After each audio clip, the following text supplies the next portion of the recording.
Si Ricky May, ang unang anak na babae ni na Ricky Davao at Jackie Lou Blanco. Daddy's girl din siya. Nagkaroon siya ng unang crush noong grade 3 siya, pero sa kapwa babae. Tumagal ng mahigit isang dekada ang hinintay niya bago niya nasabi sa magulang ang kanyang sexualidad. Ang kanyang coming out story, ikinuwento niya kay Doc Ana sa episode na ito ng Share Ko Lang.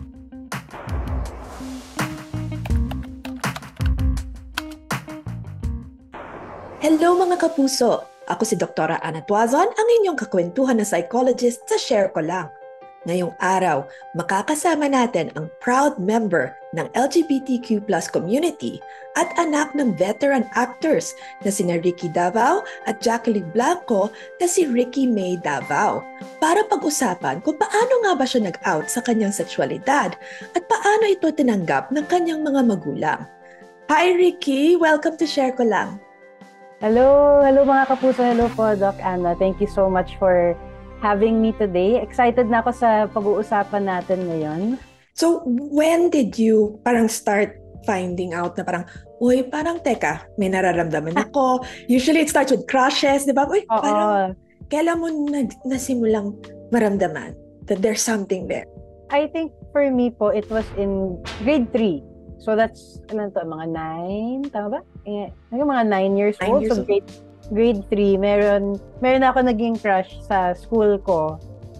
Tapos even, actually, growing up po kasi, dinadala ko sa taping ng parents ko. So syempre, na-meet ko yung mga kilala na natin. Ngayon, dati crush ko nung kinder ako si John Prats.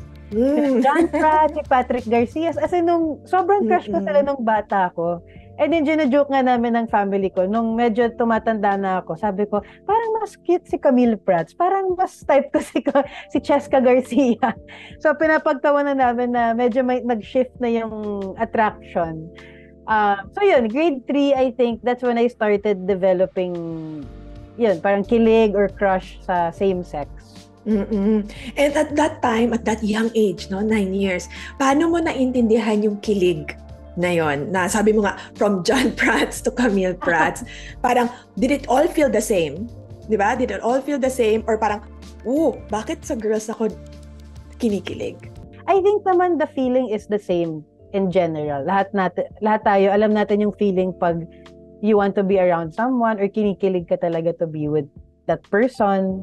So, I think the first time na na-feel ko na parang, bakit parang hindi okay sa mga tao or bakit parang iba yung tingin. So when I felt that was grade 3 because yung mga teachers ko nagkaka-feeling na parang parang iba yung asta nito sa isa't isa kasi that time nag-reciprocate yung crush ko eh. Parang nag-friends kami ganun. So actually there was a time na pinatawag pa yung mga parents namin, tapos yung mga parents namin nag-meet pa sa ibang house at pinag-usapan yung friendship namin. So, syempre kami, deny. And then, friends na kami kasi medyo lumaki na siya ng konti eh. But in that situation, important talaga yung role ng parents, diba? Kasi, syempre, sila yung magse-set ng tone eh. So, may mga ibang parents na parang, don't be friends na with Ricky May, ganon, or with Ricky. Pero meron din yung iba na, wala, normal lang. So, dun ko na-feel yung unang, parang, may bawal. At that time lang, yung parents ko naman, they didn't make me feel kasi like something was wrong. So, wala naman silang sinabi sa akin, don't do that. So, siguro kaya medyo naging confident din ako to just be honest or be open with who I am. Kasi sa main parent ko, or sa main, di ba, yung role model ko, hindi naman nila ako pinagsasabihan na mali. So, yeah, grade 3. All of that, grade 3, 9 years old. So, from then on, kailan ka actually unang, di ba, nagsabi sa parents mo? Sino nauna? Si daddy? Si mom yung nauna. I think yung sinabi ko na talaga was in 3rd year high school. Doon ka na parang, yung officially, parang, I'm confirmed, I'm confirming it na. Yun, dun yung sa third year high school na. So, was it always that easy, Ricky? Diba? Did your mom accept it right away from the very beginning? Or was there, diba, balik tayo doon sa actual coming out? No, it wasn't easy. Yes, I'm blessed to have parents that are more understanding and hindi sila yung type na don't do that, mali yan, or ano. But it wasn't easy for me to say it or to come out. And growing up, I would think na, hindi ko kailangan mag-out. Kasi I know na parang, bakit pa? What for? And then I encountered a situation where I ended up having to tell my mom or parang coming out to her. And then, parang siguro mga one hour, or mga siguro mga 45 minutes kami na nag-uusap. And she knew I had to tell her something. Pero hindi ko masabi. So yun pala, for me, may nangyayari din internally na, I was thinking, why can't I say it? Am I ashamed? Is there something wrong? Bakit nahihirapan akong sabihin? So, even if sa sarili ko, confident ako growing up, yun pala, I still needed that, I needed pala this validation then from my family na, kala ko hindi ko naman kailangan kasi, diba, confident eh. So, yun, it took me an hour to finally say like, even my mom was like, Ricky May, do you want me to tell you what I think you want to tell me? Parang alam na niya, kasi parang ang tagal. Naghihintay na lang siya. Ready na siya. Naghihintay na siya. Sabi ko, no ma, I need to say this kasi if I don't, then what's the point? Parang why can't I tell this to you? So sabi ko, ma, I have a girlfriend. I'm gay. Sabi niya, I know. And then umiyak siya. Tapos umiyak. Actually, that time, kasama ko yung girlfriend ko. Yung girlfriend ko at that time, umiyak yung girlfriend ko. So, umiyak na rin ako after that. And then, to answer your question, was it easy? It was not. Because, syempre yung mom ko is coming from her own set of beliefs or, lalo na her, she's very devout. She's very prayerful, very godly talaga. And at that time, I think may sa mind niya merong push and pull. May pagmamahal sa anak, sa Diyos. Medyo alam ko na she went through her own difficulty din. Pero in time, yun lang, like what I always tell people who ask me about coming out, I always say the first reaction is not the last. And then sabi mo nga parang I'm sure parang na-imagine mo, no? Talagang may internal struggle si Mami sa loob. Kaya parang, kasi on one hand, how can I share, di ba? Tell her this is okay. And at the same time, is it okay? Parang, okay ba ito talaga? And, actually, Doc, she told me that day na, okay, it's all right, but don't get married to a girl. May ganun siya. Parang, nag-set siya ng limit. Oo. That's her initial na yun. And then throughout time, nag-iba na rin yung paningin niya. How was it with dad naman? Kasi, di ba, and then they don't live in the same household at that point. And, di ba, so, medyo iba na yung, how was it with dad? Siguro if third year din ako nun with my dad. So yung sa dad ko, it was different. Mas nahihiya akong sabihin sa kanya.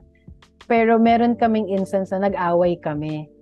Kasi pareho kaming Ricky, pareho kaming hard-headed. Daddy's girl kasi ako eh. So, medyo same kami ng So, nag-away kami and then hindi kami nag-uusap. So, ako, syempre, bilang yung anak, I wrote a letter, diba? Kasi na-disrespect ko siya. Separate issue na I answered back. So, I wrote in a yellow pad na, Dear Papa, the first word, I am gay. I have always been gay and I hope you can accept me, blah, blah, blah. And then I said sorry na for the other. Inunahan mo. Yun ang pinakauna mo para sinulat. Bulaga. Diba? Parang go big na tayo. So, yun. I gave it to him. My dad is the type na hindi rin kami masyadong confrontational. Siguro he needs time to cool off muna kasi nag-aaway nga kami that time. So, I gave it to him. Wala siyang sinabi. He didn't mention it. He didn't talk about it. Wala. Parang okay. And then, but he didn't make me feel wala. Parang he didn't say anything negative about it. hindi lang namin pinag-usapan. So ako, yung naging style ko, and yung mga hindi pa nag-out dyan, if gusto nyo rin i-adapt to, I find kasi that people fear or takot sila sa mga hindi nila alam or naiintindihan. 'Di ba? So ako, na-feel ko yun na parang siguro yung parents ko, baka hindi nila, they don't know what to say kasi hindi nila maintindihan. Baka hindi din nila alam. So yung naging style ko is to just slowly introduce different topics. Hindi yung one time, big time na marriage equality, eto, gender discrimination. So parang lang, I wanted to also, I know that they're going through their own process. So gusto ko rin na, okay, sige, one at a time. So kunyari, yung kami ng dad ko, nasa bank kami doing errands. And naghihintay kami. So very clear pa sa akin yung yung mga moments. Naghihintay kami for the teller. Sabi ko, I just wanted to tell you na I'm dating pala someone from the South. Ganon. Is it okay if I go there on Tuesday? Kasi nagpapaalam, 'di ba, sa parent. Okay lang ba, punta lang ako doon sa Tuesday. I'm dating kasi someone from there. Okay. What's her name? Yung ganon. So slowly, siya na yung nag-aano. And then after that, cut na. We don't talk, we talk about something else na. And then the next time, oh dad, kami na. Oh, congrats.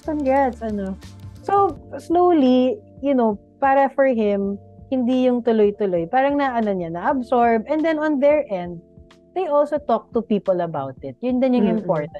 If we, yung mga LGBT, need a support group, to feel accepted, sila din.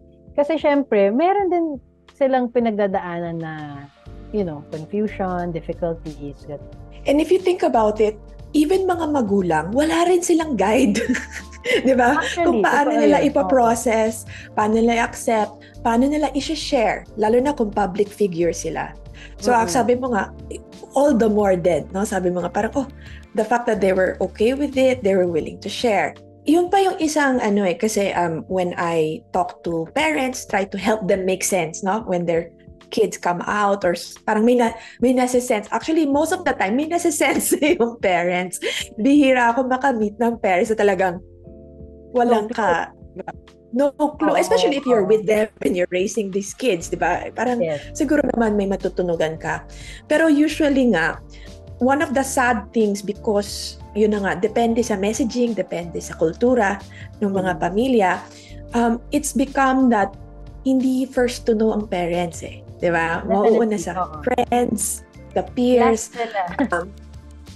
Parang it's one of those sad things na hindi naman din kasalanan ng mga bata kasi it makes sense also, 'di ba? Kasi you have the most to fear. Exactly. It's always hardest to come out to the ones that you're closest to kasi yung opinion nila is yung pinahahalagahan mo 'di ba? Yeah. Kaya nga minsan I try to, get parents to understand kasi minsan hurt sila na sila yung huli. Bakit, 'di ba? And I say it's not parang it's not intentional in that sense. It's just that your words, how you react, your eyebrows, 'di ba? How your eyebrows move when they tell you, it matters so much. It can devastate their world and they don't know, 'di ba? The kids don't know if they can handle that. Yes, actually, diba? Kasi we're getting nagkukuha tayo ng lakas sa mga ibang tao sa labas para pag we're telling the people that matter the most, kahit anong mangyari, parang, diba, at least you have other support around you. So, very crucial talaga sa parents. Yeah. Kaya nga sa akin, sabi ko, if I was a fairy godmother, diba, I wish I could wave a wand where such that that's not the fear anymore. Diba, yung alam mo nang you can be assured na your parents will be the first ones to understand, di ba? Yeah. So between grade 3 to 3rd year, di ba? 9 to about 15, 16 years old, di ba? Medyo matagal-tagal din yon. Sabi mo nga kanina, sometimes coming out isn't necessary. Hindi mo kailangan sabihin talagang verbatim, di ba? Ito ako. And hindi ibig sabihin nagtatago ka, di ba? You're just yourself. Yes. You're being yourself. Bahala na what people, think and how they understand it. Exactly. Were you always like that since grade 3? Or, meron ding part sa'yo na, tatago ko na lang to, kikim-kim ko na lang to. Ako naman, yes and no. So, depende kung sino yung nakaharap sa akin. So, if it's mga friends and stuff, wala. Not really. Hindi ako nagno-know. Pero yun nga, in my experience, madaming rumors kasi. So, minsan may mga friends ako na hindi naman kami romantically involved. Narurumor, yung parang nachichismis. Diba? So, yung mga ganun, yun, dinedeny ko talaga. Pero, when it comes to feeling the need to hide, I think more sa, yun, authority figures, teachers, or mga tita. Siyempre, minsan may mga tita ka na hindi sila nahihiya magtanong. Parang, may tomboy ka ba? Talagang tinatanong ka na? Oo, growing up. Ay, no po, tita. Boyish lang ako.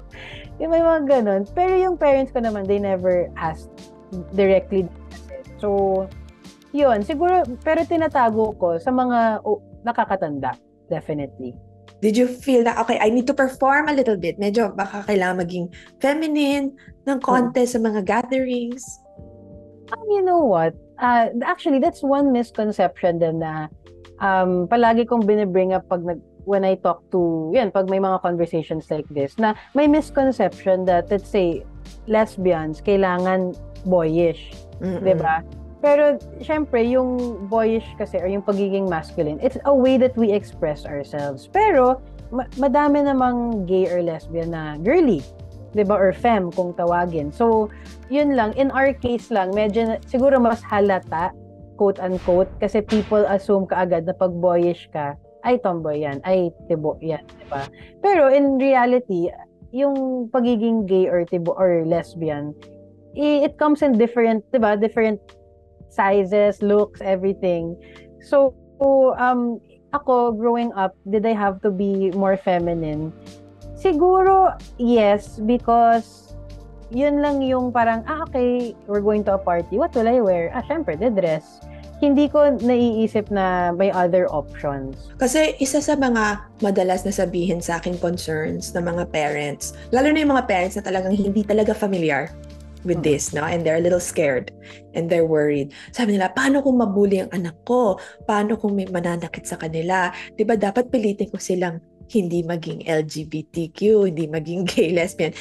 Kaya hirap naman nun, diba? If you have to change or force yourself to change. Diba, mas malaki pa yung impact siguro sa mental health ng tao pag ganun.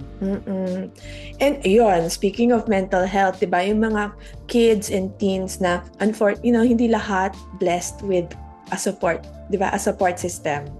Even if it's just one or two, it doesn't have to be a lot, diba? You just have to have that reliable set of people, friends, or a teacher. Alam mo, ang laking deal pag may teacher na nakakatanggap. Diba, if there's an authority figure, that completely understands and supports. So you just need a couple of people, not even a lot, even just your best friend. Even if it's just one person, it makes a big difference. Kasi pag ang bata, hindi nga lang sa sexuality, di ba? In other areas, pag ang bata, feeling nila wala silang, di ba? Wala nakakaintindi sa kanila.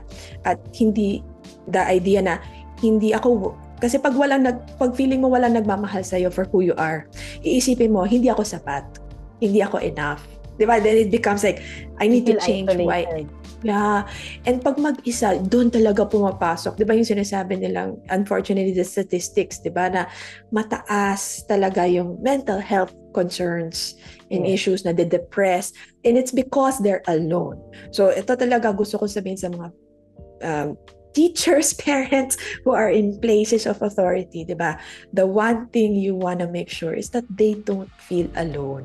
You may not always understand the process kasi you haven't gone through the process. Ito yung sa parenting, hindi ko pinagdaanan to, so hindi ko alam yung mga anong stages, ano ba kailangan anak ko. Parang kahit hindi ko pa naintindihan, hindi ko pa alam anong nangyayari dito. Pero ang alam ko lang is dapat hindi ka mag-isa. Yes. Sa journey. And actually, what my mom always says is even if meron siyang hindi mga naintindihan din, syempre kasi if we're going through something for the first time, what more our parents? Parang we're going through it together. So we also have to be forgiving or understanding na iba-iba din yung reaction. Kasi bago diba? It's something new. Pero yung sinasabi ng mom ko palagi is umiiral palagi yung love or yung pagmamahal sa anak. Kahit na may mga hindi siya maintindihan, yung unang niya is yung pagmamahal niya talaga sa amin or sa akin.